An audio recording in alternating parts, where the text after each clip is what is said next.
Hey everybody, I hope everyone's having a great day today. Um, you know, Apecoin is where I'm gonna start. Apecoin came out and they said, "Hey, look, we're gonna take this new token. We're gonna airdrop 50% to a bunch of different people, but mainly people that have zombie apes and the ape NFTs, right? And then we're gonna release it to the public." And what is it gonna actually be like? This is kind of the problem that I'm having with all these coins. I mean, when has a new coin been released that actually had some sort of intrinsic value? When is there something that got released that really turned into something? I mean, we're kind of past the novelty phase, guys. We need to see real world use, especially with all the things going on in Ukraine and in other countries, with China making moves with Saudi Arabia, the petrodollar kind of maybe losing some of its foundation, right? We don't really have a lot of time for these ape coins, okay? It was a cool idea, and as it could have been expected, the price plummeted because as soon as everybody had access to these ape coins in their wallet that they got the airdrops, they sold. And it came down.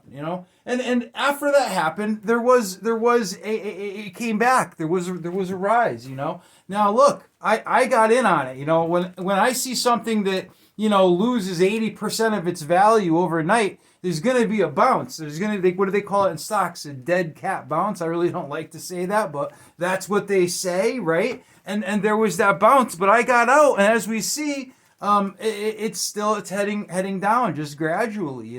And this is one of the big problems that I'm seeing with a lot of the meme coins. I mean, there's no real world use. And in times like this, when times are getting tough, people don't have that extra income to throw it in on a Doge and throw it in on a something that they're hoping the tidal wave of people are going to move the price, unless there's some real world use. Okay. So let's talk about some real world stuff. Now, what I thought was really cool, Binance. Okay.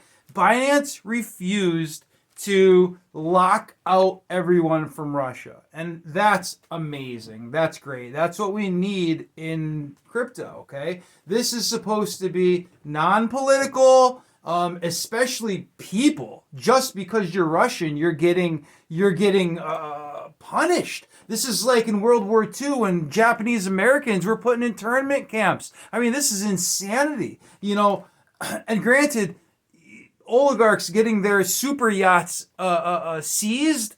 Honestly, yeah, they're oligarchs. They might have ties to Putin. Who knows how they made their money? But guys, it's not our business, okay? We can't. Maybe it's a libertarian in me that I just don't like the idea of grabbing people's assets because you disagree with them. And even in something like this, what happened in Ukraine 2014. Listen. Look at the news articles that the legacy media was pumping about Ukraine prior to this Russian invasion. Look, did they have anything nice to say about Ukraine? No, they talked about that there were aspects of the Ukrainian military and the Zelensky regime that were very fond of a certain World War II guy, right? There were a lot of things. They said that Ukraine was the most corrupt country in Europe, but now, holy moly, you hear Nancy Pelosi talking about Zelensky like he's the second coming. Guys, this is just like, where are you being dragged? Where are you being led like a horse on a rope? I mean, be very, very careful, guys. I just, ugh. But so Binance, they didn't seize everybody or lock everybody out in Russia, and I think that's great. They said they might pick and choose certain people that maybe look like they're doing something fishy, and they're gonna freeze their accounts. Hopefully they won't. Because all this is doing by freezing accounts is scaring people away from the dollar. It's making people say, you know what? I don't want to hold dollars. If the government has a problem with this government, they might seize my money. They might look at my post I made on TikTok and say, you know what? Oh, he said something on TikTok. We got to freeze his bank accounts. He might give that money to a trucker in Canada. And this is insane. This is scaring people away. This is driving the price of the dollar down. People don't feel confident if they think a government can snatch your funds right out of the bank. And now look, okay, I do not think that suddenly Saudi Arabia is going to start selling China or selling oil to China in yuan, right? They use the United States dollar. And because of our aircraft carriers all over the world, we are the strongest navy in the world. We provide safety for trucking or for the transfer of oil all over the world. There's no way that they're going to cut us out. Not yet. Not yet. But, this administration and the next administration needs to be very careful what we do and what we say. Because, this current administration, the president said some things about Saudi Arabia that weren't super kind.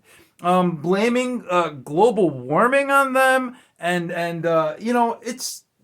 then we need them and we ask them for a favor. How do you think they're going to respond, guys? I mean, burn a bridge, will you? I can't believe it. You think these guys would think more than a step ahead. China, right? They'll raise a kid, they'll put him into an American college, and he'll be a sleeper for 20 years in that college as a spy. I mean, why do you think China has all this military technology? All this technology, it happens to fall into their laps, and they utilize it. And this is what they're really good at doing. Our government seems to be so... It's hard. How do I want to say this?